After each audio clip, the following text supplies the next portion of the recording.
세미나 주제는 보셨겠지만 오늘의 목표는 서페이스, 표면이란 걸 이해를 공면이란 걸 이해를 할 거고, 정확히 뭐 전부 다를 이해할 수 없지만 공면에 대한 정말 많은 정보를 알려주는 그 커브처라는 걸 이해를 할 거예요. 그 전에 공면이 뭔지 알아야겠죠?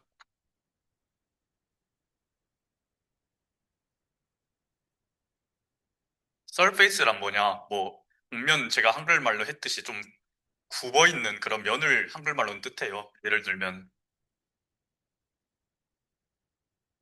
이런 원기둥의 겉면만 보는 거죠, 저희가. 그러면 좀 굽어 있는 그런 면스럽죠. 근데 뭐 사실 평면도 제가 흔히 아는 R2 같은 얘도 곡면이라고 칭하고요. 또 이제 구의 겉면만 따지는 것도 저희가 곡면이라고 수학에서는 얘기를 합니다. 그럼 정의가 어떻게 되냐? 이 스피어 이걸 S2라 흔히 부르거든요. 이 S2 위에서의 예시를 들어볼게요. 수학에서 곡면은 어떤 한 점을 잡았을 때 이 면 위에서요. 겉면만 있는 거예요. 그랬을 때 여기 근방에 어떤 좀 거리가 일정하게 떨어진 그런 점들의 집합을 잡습니다. 뭐 잘 모르시겠으면 여기 그냥 원판 하나 잡았다고 생각하시면 돼요. 이 원판은 사실 저희가 뜯어보면 이렇게 좀 굽어 있을 거예요. 각도를 돌려서 봐보면 뭐 엄청 평평하진 않겠죠, 실은. 그런데 얘를 만약에 저희가 그, 그 관대하게 얘를 좀 늘렸다 줄였다 좀 접었다 폈다 하다 보면 이 친구를 저희가 이 평평한 그 R2 있죠? 저희가 잘 아는. 거기에 어떤 원판으로 바꿀 수 있다? 그러면 저희가 이 부분에서는 마치 2차원스럽다라고 얘기를 합니다. 저희가 잘 아는 R2스럽다고 생각할 수가 있습니다. 근데 이게 비단 이 점뿐만 아니라 이 S2 위의 모든 점들에 대해서 여기서도 이렇게 잡아줄 수가 있는데 표본이 이렇게 되고 여기서도 잡았더니 이렇게 표본이 이렇게 되고 모든 점에서 이게 가능하다면 저희는 이 집합을 이제부터 곡면이라고 정의를 내립니다. 이걸 좀 더 수학적으로 얘기하면 얘를 이런 성질을 가지는 집합을 저희가 어떤 매니폴드라 부르거든요. 어떤 점을 잡았을 때 그 근방이 Rn으로 이제 펴질 수 있는. 근데 그게 마침 2차원이다 보니까 저희가 이거를 Two Dimensional Manifold라고 수학에서 얘기를 합니다. 어, 이 스피어 같은 경우에는 Two Dimensional Manifold고 그래서 그랬을 때 이러한 성질들을 만족시키는 집합들을 저희가 이제부터 곡면이라고 얘기를 합니다. 물론 이렇게 펴주는 함수는 위상을 아시는 분들은 호메오모피즘이라는 함수입니다. 모르시겠으면 그냥 접었다 폈다라고 생각하시면 돼요. 뭐 얘네도 다 마찬가지입니다. 그래서 음, 이 겉면에서 근방을 잡아보면 좀 굽어 있겠죠, 얘도? 근데 잘 펴주면 저희가 이런 원판을 하나 얻을 수 있습니다. 어느 점에서든 유치요. 그래서 이런 것들을 저희가 곡면이라고 합니다. 자, 이제부터 곡면이 뭔지 알았고 바로 뭐 커브처 질문 있으신가요? 여기 말씀하신 거죠? 아, 정말 좋은 질문인데 원래 오늘은 그냥 빼려고 했거든요, 이 내용을. 뭐 질문이 들어왔으니 말씀드리면 여기서는 사실 정확한 뭐는 아니고 반원이 나와요. 그렇죠? 참고로 저희는 윗면이 없습니다. 아랫면이랑 집합이. 좀 더 수학적으로 써보면 x제곱 더하기 y제곱은 1이고 g가 마이너스 1부터 1까지인 그런 점들을 그 R3에서 모은 겁니다. 그랬을 때 여기 있는 점은 사실 완벽한 원은 아니거든요. 근데 반원이 나오죠. 이런 반원들이 나오는 점을 저희가 그 바운더리라고 불러요. 이 매니폴드에. 그러니까 경계라고 부릅니다. 원래 이 내용 넣으려고 했다 뺐거든요. 그래서 반원이 나올 수도 있겠구나 정도로만 생각하시면 될 거예요. 네. 어쨌든, 이제 시작하기 앞서 조금의 모티베이션 드리려고 하는데, 저희가, 이런 얘기들을 왜 하냐. 근데, 사실 밖에서 그냥 보면 되지 않냐. 무슨 얘기냐면, 이게 뭐, 공면이다, 이런 얘기들을 제가 지금 했는데, 저희가 지구의 모양을 살펴볼 때 사실은, 뭐, 나사에서 이제 인공위성을 쏴가지고 사진을 찍는다든가 해가지고 확인을 하셨죠? 근데 수학자들은 예로부터 이런 질문을 했어요. 우리가 지금 지구 위에서 사람입니다. 네. 지구 위에서 이렇게 살고 있는데 우주에 나갈 수 없었을 때는 과연 이 지구의 모양을 어떻게 찾았을까? 어떻게 알 수 있을까?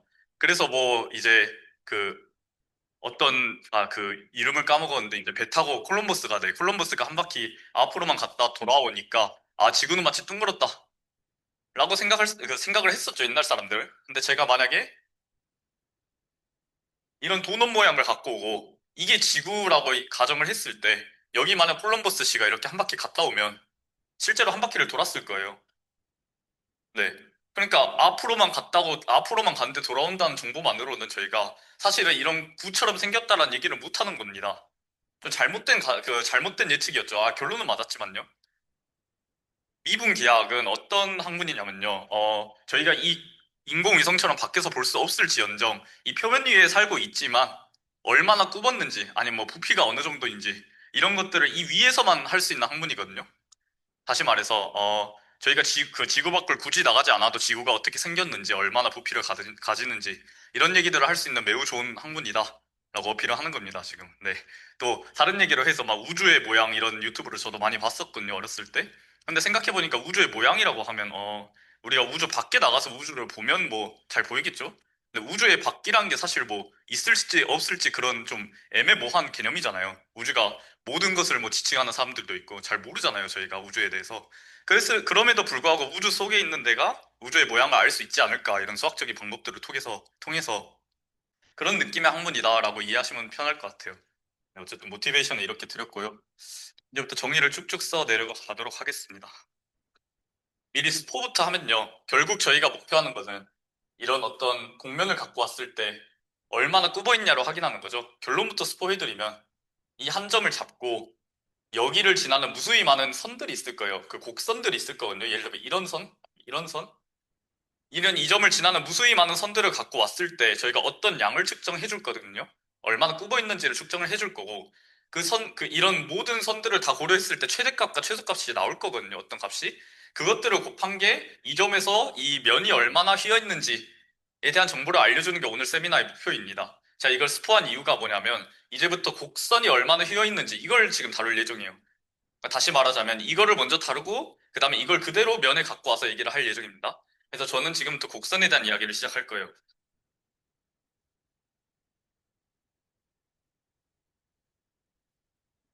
컬브라고 수학으로는 부르죠. 컬브가 뭐냐? 어떤 연속함수 알파를 갖고 와서 R3에 컨티뉴어스하게 연속적으로 넣는다 이 얘기입니다. 근데 i가 뭐냐?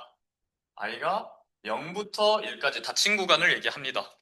즉 저희가 0부터 1까지의 이런 선분 하나를 갖고 와서 걔를 좀 늘렸다 구부렸다 해서 이 3차원 공간 안에 넣는 걸 커브라고 얘기합니다. 아, 물론 3차원일 이유는 없는데 오늘 할 건 3차원이어서 이렇게 적은 거예요.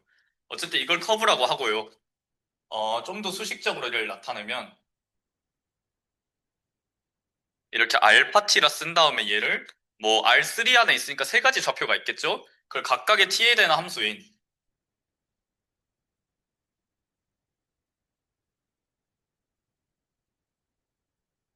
이렇게 알파 1t, 알파 2t, 알파 3t 이렇게 씁니다. 그러면 t 값 하나를 넣으면 각각의 좌표들이 결정될 거고 그게 3차원 안에 이렇게 쫙 깔리겠죠? 예시를 갖고 왔는데요.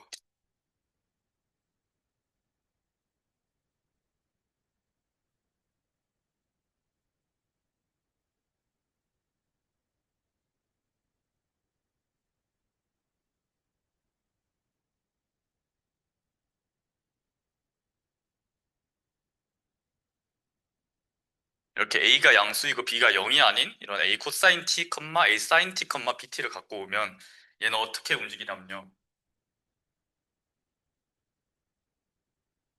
이 점에서 출발해서 얘가 사실 이 x제곱 더하기 y제곱이 a제곱이죠. 식을 확인해 보면.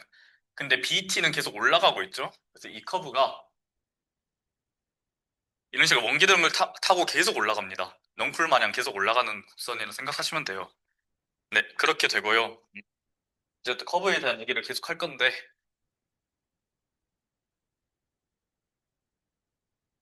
데피니션 하나를 살펴보자면 어떤 인터벌 값을 받아서 이제 실수 값을 내놓는 f라는 함수가 있다면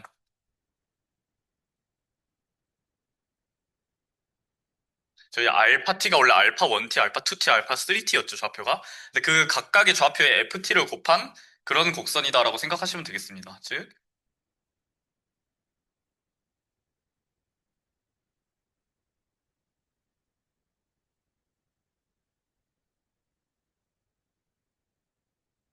뭐 예를 들어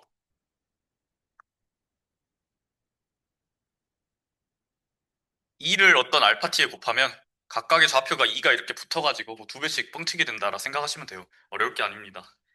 네, 그리고 또 이제 매우 중요한 걸 하나 볼 건데, 알파 프라임 t라는 것에, 그 알파 프라임 t라는 걸 계산을 할 겁니다. 이거 데피니션이고요. 뭐냐면 각각의 좌표들의 함수들이 이루었죠. 그거를 t에 대해서 다 미분한 식을 얘기합니다.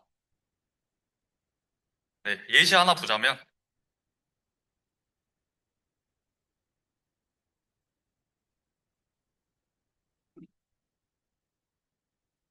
이렇게 t, t제곱, t세제곱이 있다면, 알파 프라임 t는 1, 2t, 3t 제곱이 되는 거죠. 어렵지 않죠? 근데 이걸 왜 다뤘냐면요.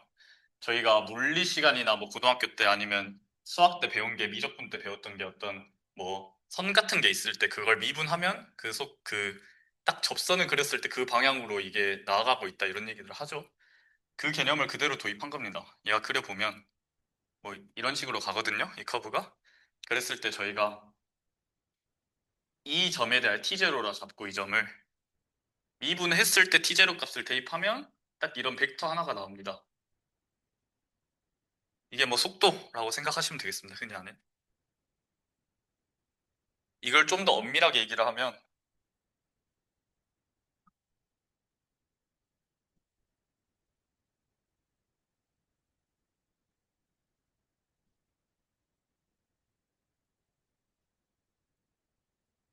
저희가 엄밀히 얘기하면 이건 방향을 구한 거고요. 이제 이쪽으로 얼마나 나아가는지 그 속력이라 해야 되나? 그 크기를 잴 건데 그 크기는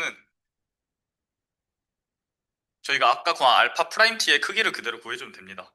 뭐 얘는 그러면 알파 1 프라임 t 제곱 더하기 알파 2 프라임 t의 제곱 더하기 알파 3 프라임 t의 제곱하고 루트 씌우면 되겠죠? 그러면 저희가 뭐 여기서도 이렇게 알파 프라임으로 미분한 다음에 t0를 대입해서 이제 알파 프라임 1t, 알파 프라임 2t, 알파 프라임 3t 좌표들을 구하고 걔네들의 크기를 계산하면 여기서 얼마만큼의 속력을 가지고 있구나를 구할 수가 있습니다. 그런데 제가 마지막으로 한 가지 작업만 더 하고 이제 본격적인 얘기를 시작할 건데, 이 속도가 균일하진 않겠죠, 당연히? 뭐 함수에 따라 계속 바뀌고 할 건데, 저희가 근데 이 곡선을 모든 곳에서 속력이 똑같도록 막 바꿔줄 수가 있어요. 어떤 계산을 하면. 그것도 심지어 1로 바꿔줄 수가 있거든요. 뭐 장점이 뭐냐라고 하면 좀 이따 추후에 설명할 건데, 어쨌든 얘 전체 점에 대한 속력을 1로 바꿔주는 작업을 지금부터 하겠습니다. 속도 일자리를 유니스피드라 부르거든요.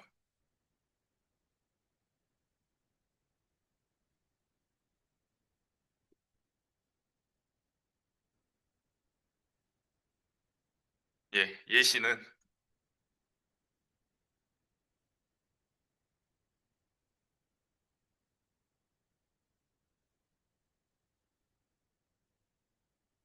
아까 봤던 그 커브입니다. 원기둥 따라 올라가는 거예요.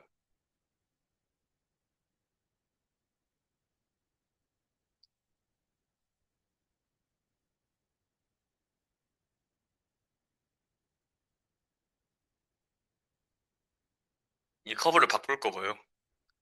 자, 어떻게 하냐면 정말 간단합니다. 먼저 이 속력을 먼저 계산을 할 겁니다. 저희 속력이 그 계산하는 방법이 이거 미분한 다음에 크기를 재는 거였죠. 계산해주면 얘가 a제곱 플러스 b제곱이 나옵니다. 어떤 t든 상관없이. 그쵸? 왜냐면 이제 마이너스 a sin t에 a 코사인 t에 b니까 그게 좀 이렇게 될 겁니다. 그 다음에 어떤 작업을 할 거냐면요.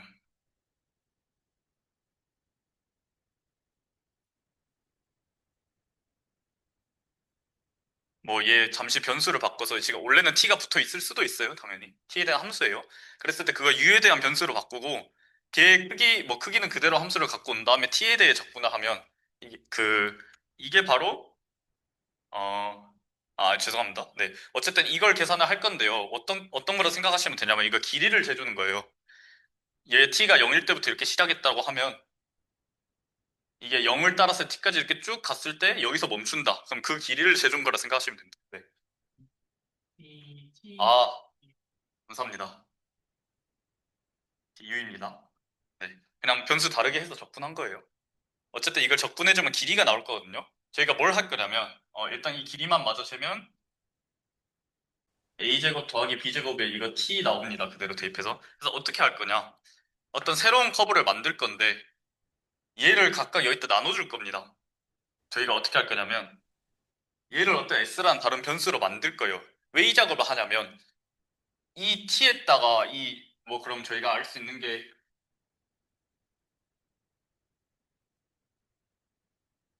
이거죠. 이 t에다가 이 달라진 식을 s에 대한 식을 대입을 하면 얘가 바로 속도가 아니, 속력이 1이 되는 커브로 바뀝니다. 왜냐면 그 길이만큼 그 t만큼의 시간 동안 길이를 간 거죠. 근데 그 길이를 나눠주는 함수를 여기다 끼워 넣어주면 아 얘가 단위 속력으로 변해가지고 모든 점마다 일씩 간다 라고 생각하시면 되겠습니다. 그래서 얘를 바꿔주면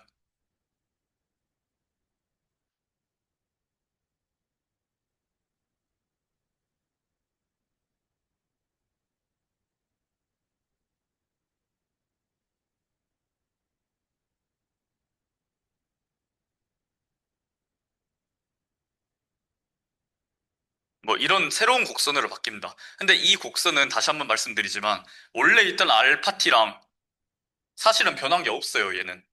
뭐가 변하지 않았냐면 이 베타 S란 얘도 이 곡선 따라서 그대로 갈 겁니다. 알파티랑 똑같이요. 하지만 이게 가는 속도가, 속력이 좀 변했습니다. 얘가 빨리 갈 동안 얘는 좀 더 느리게 가서 모든 점에서 속력이 1처럼 이제 균일하게 올라간다. 라고 생각하시면 되겠습니다. 저희가 이걸 왜 했는지 얘기를 해야겠죠, 당연히. 굳이 이렇게 미분 막 적분 해가면서 속력이 1로 균일한 커브로 만든 이유가 뭐냐면요.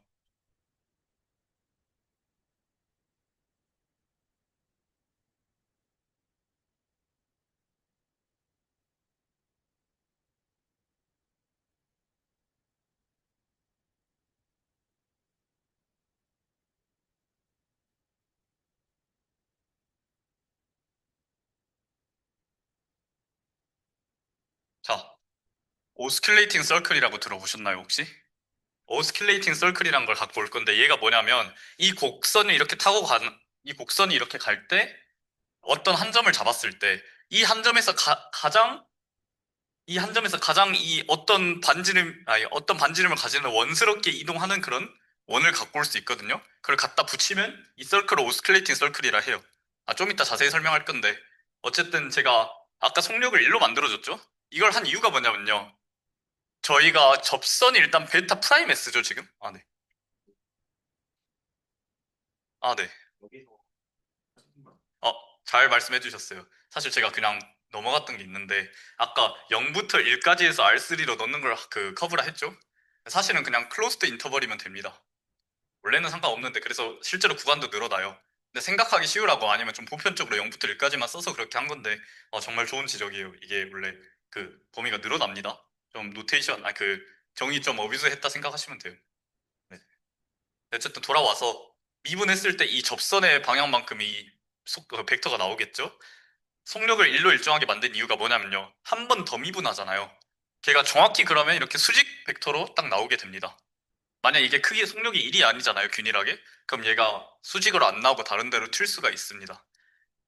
뭐 왜 그런지는 나중에 찾아오시면 제가 말씀해 드릴게요. 어쨌든 크기가 1로 만들면 속력의 크기가 1로 만들면 이게 딱 수직으로 만들 수 있고 이게 정확히 뭐냐면 그 혹시 TMB 이런 거 아니 그 노말 벡터 이런 거 1학년 분들 계산하실 줄 알죠? 네. 한 번 미분하면 탄젠트 벡터가 나오고요. 두 번 미분하면 우연찮게도 수직이 딱 나와서 이 작업으로 딱 노멀 벡터가 나옵니다. 그래서 저희가 속력을 1로 고정했다고 생각하시면 돼요. 어쨌든 이 노멀 벡터가 나오고요. 그럼 이 노멀 벡터를 왜 구했냐?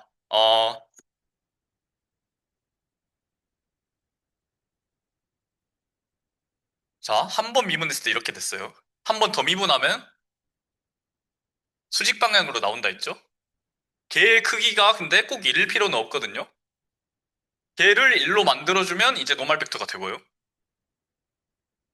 그러면 저희가 이 크기에다 어떤 값을 나눠주면 여기 네모라는 값을 나눠주면 아, 이 벡터에다가 어떤 크기 보정을 해주면 노멀 벡터가 나오겠죠?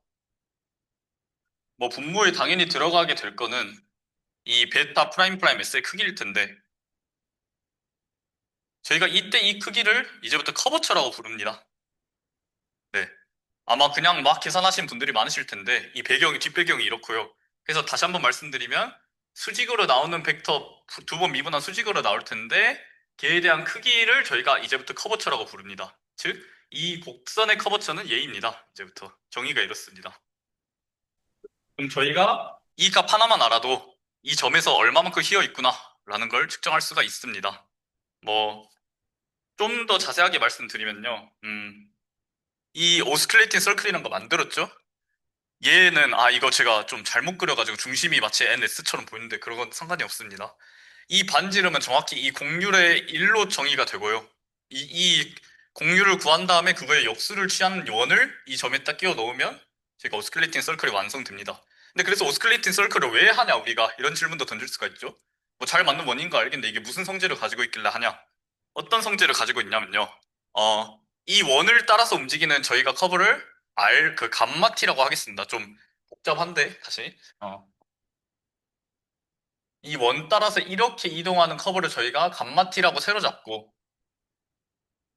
이 원래 가던 베타티가 있는데 베타이스가 있는데 얘네 둘을 비교를 할 겁니다. 어떤 걸 알 수가 있냐면 이 점에서를 0이라고 할게요. 둘 다 t든 s든. 그랬을 때 뭐 당연히 시작점이 같으니까 그냥 값에 커브에다 0 대입하면 똑같겠죠. 그런데 얘를 한 번 미분한 것도 똑같고 얘를 두 번 미분한 것도 똑같은 곡선을 하나 갖고 온 게 사실 오스큘레이팅 서클입니다. 괜찮나요? 네. 사실 두 번 정도 미분하면 커브 정도는 저희가 엔간한 건 다 파악할 수 있거든요. 실제로 이거랑 하나만 더 계산해서 그 두 개만 가지고도 커브가 유일하게 결정된다는 정리도 있어요. 어쨌든 얘가 얼마나 휘어 있는지에 대한 것을 정말 잘 알려준 게 이 커버처라는 거고 그에 대한 팩트로 저희가 오스큘레이팅 서클을 갖고 와서 그 경로대로 가는 감마티를 잡으면 이렇게 두 번 미분했을 때까지 원래 곡선과 정말 똑같이 가는 그런 커브가 된다는 걸 알 수가 있습니다. 네. 네. 네, 여기서 출발해서 T든 S든 이 점에서 출발해서 시작하고 이렇게 가는 겁니다. 뭐 마이너스로도 갈 수 있어요. 사실 그냥 거꾸로 가는 건데. 그랬을 때 이 점에서 시작했다라고 치면 저희가 알파 감마티는 이렇게 움직이고요. 벨타 S는 이렇게 움직이는데 그랬을 때 뭐 그 점 위치나 속도나 가속도가 다 똑같다 이 얘기입니다. 네. 질문 있나요? 제가 그냥 이렇게 잡은 거예요. 어떤 임의의 값을 잡은 거고, 뭐 그냥 평행이동해서 그렇게 조절할 수 있습니다. 그냥 어떤 점에서 갔다 얘기한 거예요. 네. 더 질문 없으면 네, 넘어가겠습니다. 그래서 결론까지 거의 안 남았는데, 하나만 마지막으로 보면,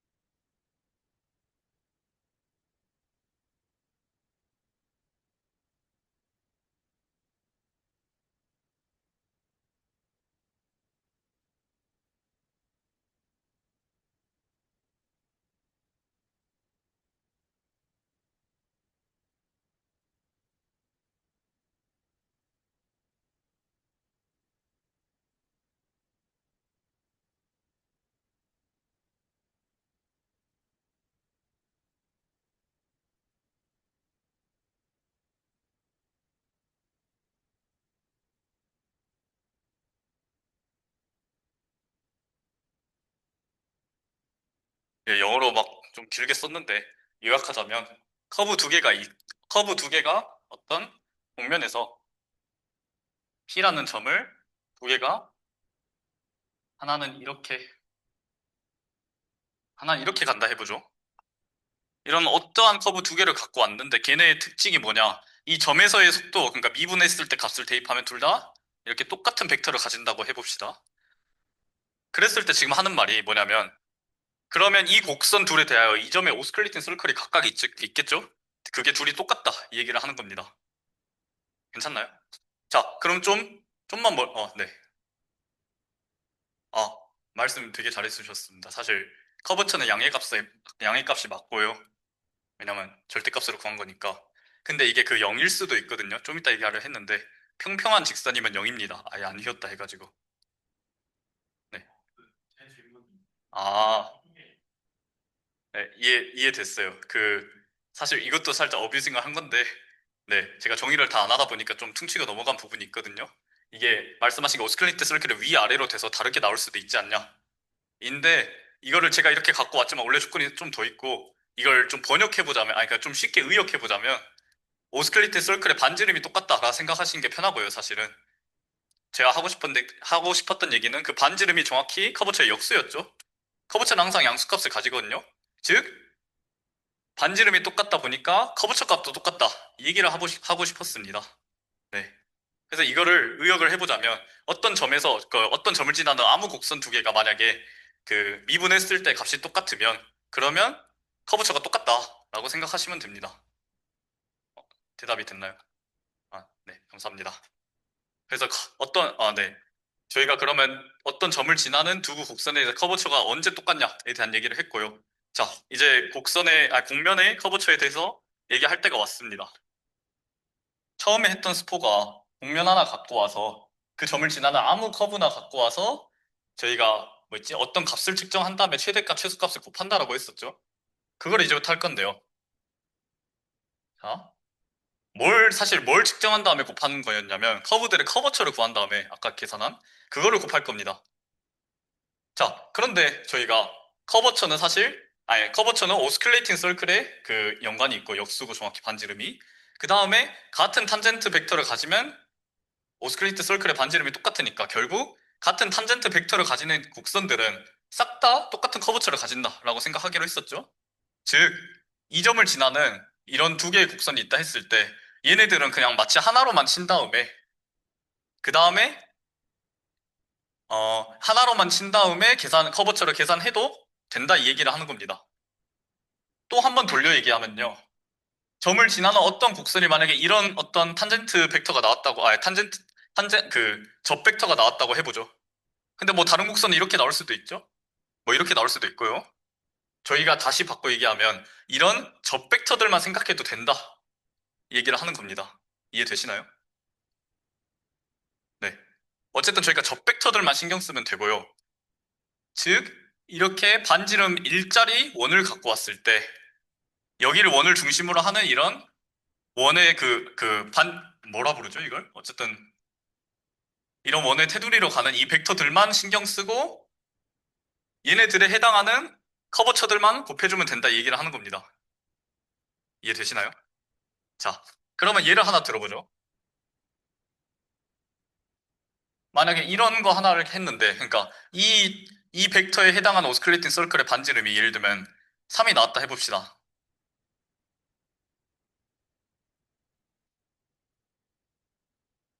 그리고 이렇게 다른 커브를 잡았을 때 여기 있는 이 탄젠트 벡터에 해당하는 그 오스큘레이트 서클을 하나 더 그리고 얘에 대한 반지름을 계산했을 때는 뭐 2분의 1이 나왔다고 합시다. 그랬을 때 반지름의 역수가 저희가 커버처였죠. 만약에 이 커버처들이 이 모든 곡선들에 대하여, 즉 다시 얘기하면 이 어떤 접벡터들을 다 고려했을 때 나오는 오스큘레이팅 서클들을 다 계산했을 때도 불구하고 이게 최대값이고 이게 최소값이면 얘네들의 곱이 이제 이 점에서의 가우시안 커버처라고 이야기를 합니다. 괜찮나요? 네, 그렇습니다. 그럼 저희가 이제 앞으로 할 거는 점 하나를 잡고 그 다음 거기다 곡선들을 잡고 곡선에 끼워 넣을 원을 생각해서 커버처를 계산하고 그것들의 최대 최소값을 곱하면 됩니다. 자, 그러면 근데 저희가 오늘 이 계산을 할 거냐? 안 할 겁니다. 왜냐면 이게 사실 이렇게 계산하는 게 불편한 방법이거든요. 이해는 쉽지만 원래 그 정석 방법이 있고 그 정석 방법이 계산할 땐 쉬워요. 그래서 그냥 오늘은 이렇게 구할 수 있구나 정도로만 생각하시면 될 거예요. 자, 예시를 바로 봅시다. 이런 국면 비슷하게 생긴 걸 갖고 왔을 때, 자, 지금부터 제가 뭐 하나만 더 추가할 건데, 여기 노멀 벡터란 걸 추가를 할 거예요. 그리고 나서, 아까 다현 씨가 질문했던 거랑 거의 비슷한 맥락인데, 저희가 이제 이 점에서 곡선 몇 개 잡고, 그 다음에 오스큘레이트 서클을 계산하겠죠?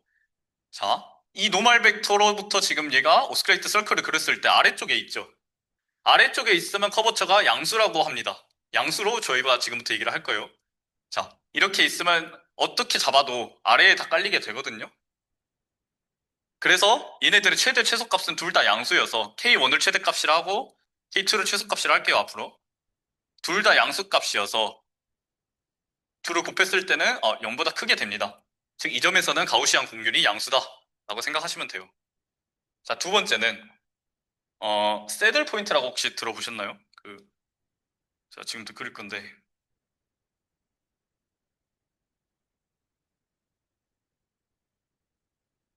오, 좀 잘 그렸네요. 자, 이 점에 대하여 이렇게 지나는 곡선이랑 그다음에 이렇게 지나는 게 있는데 자세히 보시면 저희가 여기에서 노말 벡터는 이렇게 잡거든요. 이 파란색 원은 파란색 선은 사실 원이 이렇게 잡히고요. 위에 잡히고요. 빨간색 선은 아래에 잡히죠. 그럼 빨간색에 대한 그 커버처를 계산하면 얘가 양수가 나오고요. 뭐 당연히 양수가 더 크겠죠, 음수보다. 파란색에 대한 커버처를 계산하면 음수값이 나올 겁니다. 그래서 둘이 곱하면 이 점에서의 곡률은 음수다라고 생각하시면 돼요. 또 두 개만 빠르게 보자면 저희 스피어 애용하는 그거죠. 이게 모든 점에서 곡률이 다 똑같거든요. 그에 대한 얘기를 간단하게 얘기를 하자면 어떤 여기 점을 잡습니다.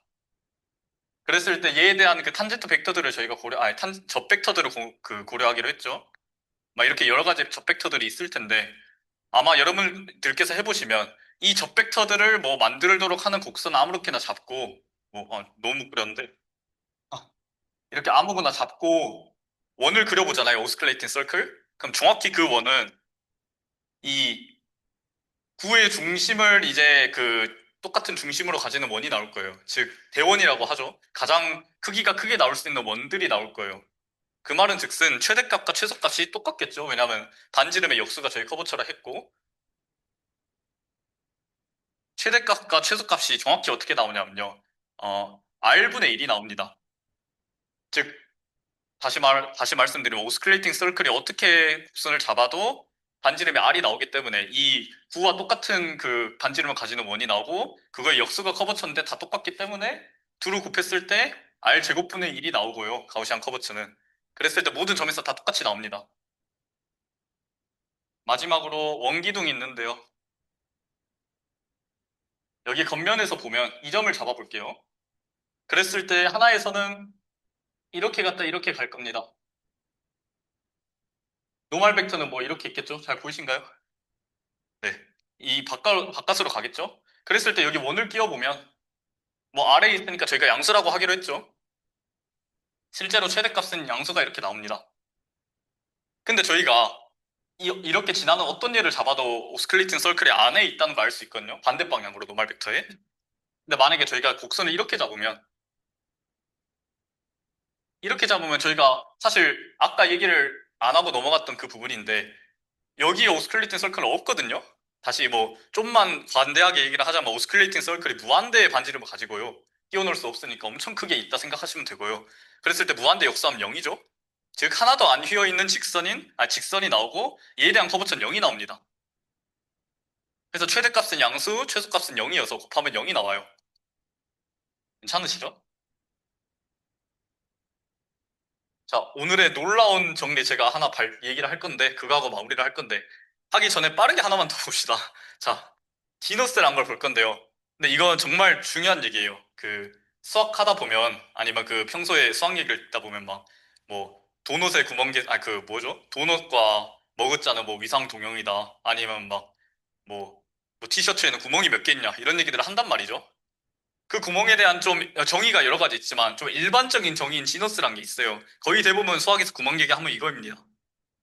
시너스란 게 뭐냐? 말 그대로 구멍인데 얘의 수학적 정의는 뭐냐면요.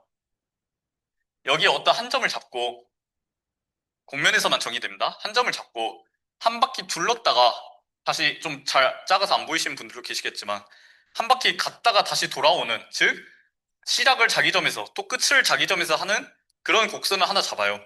괜찮나요? 그랬을 때 얘로 한번 잘라봅시다. 툭 자르면 얘가 이렇게 되죠?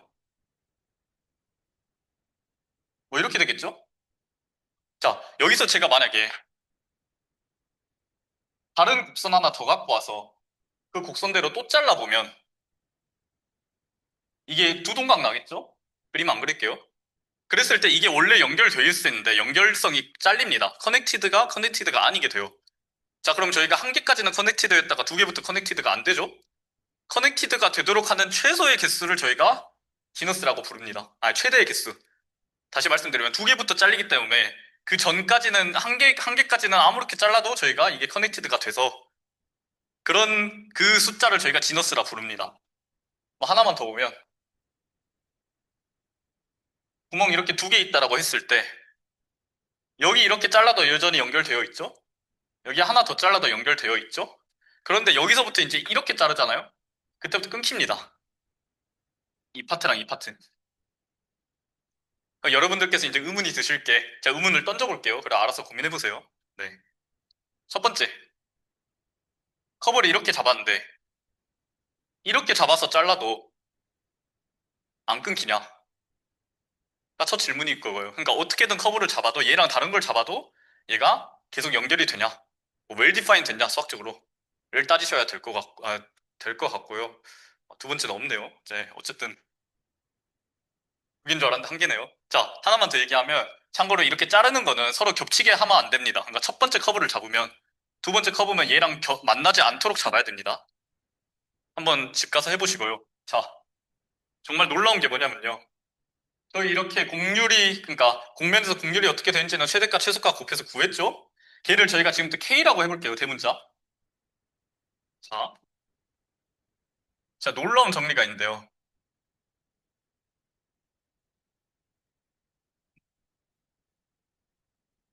그 유명한 가우스 씨가 보넷 씨랑 만든 건데,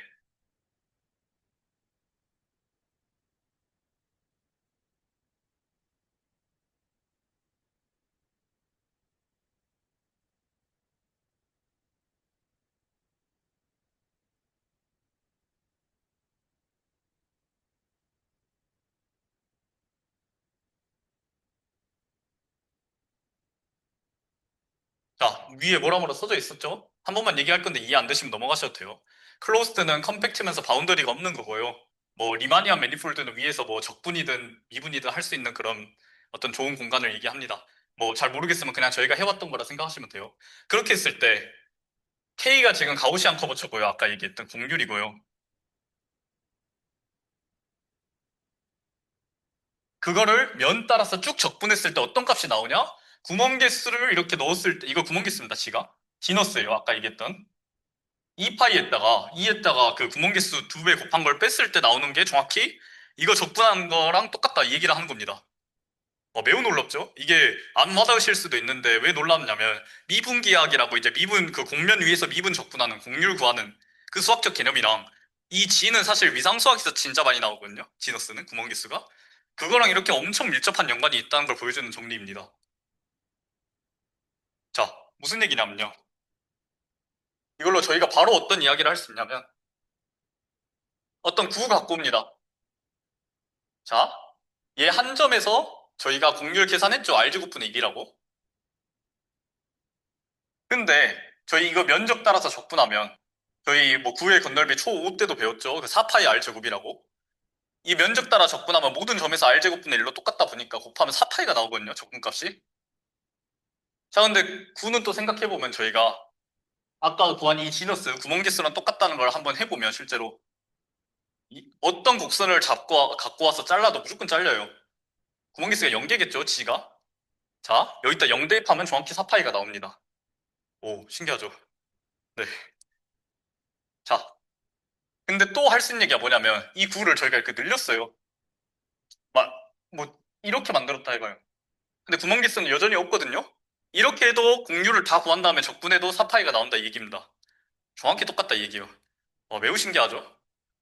자, 또 할 수 있는 얘기가 이 도넛 있죠? 도넛 구멍 개수 한 개였죠? 여기다 1 대입하면 뭐죠? 0이죠? 오른쪽 우변이. 좌변이 0 돼야겠죠? 실제로 토러스는 여러분들께서 해보시면 알겠지만 이게 뭐 이런 원 하나를 이렇게 갖고 와서 이거 이렇게 한 바퀴 돌린 거거든요. 이렇게 슉 한 바퀴 돌린 거거든요. 그 G축을 축으로 잡고. 얘가 가장 높게 있는 부분이 있을 거예요. 얘에 따른 가장 높은 선, 그 점들만 있는 선을 갖고 오고, 그 안쪽을 바라보면, 얘에 대한 노멀 커버처는, 그러니까 그 법선 벡터는 이렇게 있을 거고요. 근데 커브는 이 오스큘레이팅 서클을 잡았을 때 안쪽에 생기게 만드는 거 하나랑, 좀 잘 안 보이신다면 죄송합니다. 바깥쪽에 생기도록 하는 커브 두 개를 잡을 수가 있거든요. 그래서 이 빨간색 선 안에는 그 가우시안 곡률이 음수입니다. 근데 바깥쪽 여기 있죠. 여기 봐보면. 얘에 대한 거는 해보시면 알겠지만 이렇게 두 개를 어떻게 잡아도 이 법선 벡터 바깥쪽으로 원들이 생성돼가지고 가우시안 커브처가 가우시안 커브처가 양수가 나옵니다. 즉 어느 부분은 양수고 어느 부분은 음수다 라고 생각하시면 돼요. 그렇게 하다 보니 그 음수 양수가 더해져가지고 딱 0이 나옵니다. 신기하죠? 자, 마지막으로 할 얘기가 이제 끝났는데요. 사실 내일 세미나가 제가 정말 주력으로 준비했거든요. 그래서 많이 오고자 홍보차 하나 신기한 걸 얘기를 하자면 고만게스 두 개죠. 얘 곡률 적분하면 저 뒤에다가 2 넣은 거니까 마이너스 2파이가 나옵니다. 마이너스 4파이가 나오네요. 자, 마이너스 4파이가 나오죠? 이렇게 되면 이게 총 곡률을 적분하다 보면 음수가 나오거든요. 만약 이렇게 음수 곡률을 줄 수 있으면서 추가 조건 몇 개가 더 있으면 제가 1학기 때 세미나 발표했을 때 했던 쌍곡 기하 구조를 줄 수 있거든요. 조건이 좀 더 있어야 되는데 오늘은 그냥 넘어갈게요. 쌍곡 기하 곡률을 줄 수가 있어. 쌍곡 기하 구조를 줄 수 있어요. 즉, 구멍 개수가 두 개보다 많을 때부터는 모든 곡면에 대해서 쌍곡 기하를 줄 수 있거든요. 쌍곡 기하이 뭐였냐? 그림은 이렇게 그리는데 실은 좋은 그림은 아니에요. 왜냐하면 쌍곡 기하의 특징이 어떤 점을 잡아도 그 곡률이 마이너스 1이거든요. 그러니까 그 가우시안 커버처가 마이너스 1이거든요. 즉, 저희 새들 서페이스 봤죠, 이거? 모든 점에서 이런 부분이 다 이루어져 있으면 걔를 하이퍼볼릭 매트릭이 있다라고 얘기를 해요. 그걸 여기다 줄 수 있습니다. 안 그래 보이는데 신기하죠? 얘를 적당히 저희가 잘 바꾸다 보면 그렇게 만들어줄 수 있다는 걸 가우시안 보네스 티어럼으로 가우스 보네스 티어럼과 어떤 유니포마이제이션 티어럼이라고 있거든요. 두 개를 합치면 그걸 알 수가 있습니다. 그래서 내일 세미나 빠르게 홍보하자면 이 하이퍼볼릭 매트릭에 대한 얘기를 할 거고 이것들이 정말 수학에서 유용하거든요. 얘들로 어떤 얘기들을 할 수 있을지 얘기를 할 겁니다. 그래서 많은 관심 부탁드리고 오늘 세미나는 여기까지입니다. 감사합니다. 질문 있을까요? 아, 네. 네. 아, 네. 우연찮게 그렇게 나온 예시를 일부러 갖고 온 거예요. 네, 맞습니다. 물론 그게 좀 당연히 예쁜 시기니까 그 에세이에 대한 좋은 게 들어갔지만 못생기면 좀 대입하기 힘들거든요. 그래서 좀 무해해서 공률을 계산하는 방법도 배우긴 합니다. 네. 음함수 미분 이런 거 이용해요. 어쨌든. 네. 그렇습니다. 또 다른 질문이 있을까요? 네. 사실 할라도 안 했는데 그 아시다시피 이게 유닛 벡터들만 따진다 했죠? 얘 갖고 와보면 S1 아시죠? 그 원주. 그 원주로부터 결정되는 그런 벡터들이에요. 근데 원주는 뭐 해투 배우신 분들 컴팩트란 개념 아시죠? 정의역이 컴팩트여서 가면 최대값 최소값이 있습니다. 잘 정의되고 매우 놀랍게 설계가 되어 있어요. 실제로는 빠르게 얘기하면 원래는 이렇게 이 점에서 저 벡터들을 쭉 연장한 탄젠트 플레인이란 걸 갖고 오고요. 그 다음에 여기에 크기가 이른 벡터들을 다 고려했을 때 이 노멀 벡터와 어떠한 뭐 미분 같은 관계를 이용하고 내적하다 보면 어떤 값들이 결정되거든요. 걔네들의 최대값 최소값을 곱하는 거예요. 그게 원래 국룰인데 살짝. 근데 일부러 이해를 위해서 이렇게 오스큘레이트 서클을 갖고 왔습니다. 궁금하시면 찾아오시면 되겠습니다. 네, 해결이 됐을까요? 감사합니다. 네, 또 질문 있을까요? 네. 네. 정말 좋은 지적이에요. 좀 얘기가 한 2분간 지속될 것 같은데 뭐냐면요. 이게 저희가 매니폴드란 얘기를 처음에 했죠. 그 금방 잡아가지고 이제 그 RN으로 내렸을 때 잘 펴지면 매니폴드를 한다라고 했죠. 근데 그 매니폴드란 게 사실은 저희가 RN 안에 있다라고 지금 생각을 하고 있는데 유클리드 공간 이게 근데 RN이랑 인디펜던트하게 결정할 수가 있어요. 그러니까 정확히 말하면 Rn에 임베딩 되어 있는 것처럼 얘기가 지금 진행됐는데 저는 R3로 했죠. 그거랑 상관없이 이 매니폴드를 정의하고 그에 따른 어떤 스무스 매니폴드, 그러니까 미분이라는 구조가 주어져 있는 그런 매니폴드에 대해서는 저희가 이런 탄젠트 벡터를 잡을 때 이거를 그 사실 여기서 R3 안에 있는 플레인이 아니라 어떤 이 점에 따라 대응되는 어떤 2차원 그 벡터 서브 스페이스, 벡터 스페이스라는 거에 주어진다, 할당된다라고 생각을 합니다. 그러니까 Rn에 없다고 생각해도 내용이 무관하게 흘러가요. 그렇다 보면 이 노멀 벡터도 사실 Rn에 없다라고 생각하고도 잘 만들거든요. 되게 이 벡터 스페이스를 이용해서. 그리고 막 여러 가지 얘기들을 하는데 문제가 저희가 Rn은 매우 좋죠. 어떤 시어럼이 있거든요. 이런 매니폴드, 스무스 매니폴드가 Rn 안에 없더라도 원래 정의대로는. 근데 어떤 매우 큰 n에 대해서는 결국 인베딩 할 수 있다는 게 알려져 있어요. 시어럼으로. 그래서 사실 생각할 때 Rn에 있다 하는 게 가장 이롭습니다. 정신건강에 이로워요. 실제로 어떤 책은 제가 교수님께 들었는데 원래는 그 리스무스 매니폴드라는 유명한 책이 있죠. 거기는 Rn 안에 없다라고 내용을 전개를 해요. 정말 제너럴하게 정의를 하는데 어떤 책은 그래서 그 유명한 어떤 수학자 누구였지? 뭐 기억 안 나는데 어떤 분이 쓴 책은 그냥 처음부터 R3 하나 있다라고 받고 시작을 한답니다. 저도 일부러 그렇게 쓴다. 그래서 오늘 좋은 말씀이십니다. 결론 뭐 어디 안에 없어도 유클리드 공간 안에 없어도 내용 전개가 문제 없이 잘 정의가 되어 있고 근데 우리 생각하기 쉽게 Rn 안에 넣을 수 있다 이 얘기입니다. 예, 답변이 됐나요? 네, 감사합니다. 또 질문 있을까요? 네. 저희가 이 지너스 구멍 같은 거를 이제 2차원에 한정지어 했죠. 사실 정확히 말하면 이게 어떤 오일러 캐릭터리스틱이에요. 여러분들 초딩 때 배우셨어요. 그 점 빼기 선 더하기 면의 개수 했을 때 나오는 수치거든요. 이 값이 근데 우연찮게 이거랑 똑같아서 제가 일부러 이렇게 바꿨고요. 근데 이게 2차원에만 당연히 정의된 거죠. 점에다 선 빼고 면하면 뭐 3차원에 없겠죠. 9랑 3차원은 다른 게 있는데. 근데 이거를 좀 개념을 확장시켜서 그 호몰로지란 걸 계산한 다음에 그 0차원, 1차원, 2차원이랑 n차원까지 호몰로지의 그 랭크란 게 있거든요. 네, 디멘션 같은 거 그거를 더하기 빼기 얼터네이팅 썸으로 이걸 정의도 해요. 그렇게 하면 이거 확장은 돼요.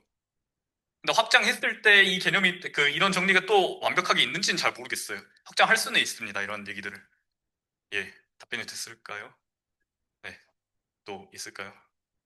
예, 들어주셔서 감사합니다.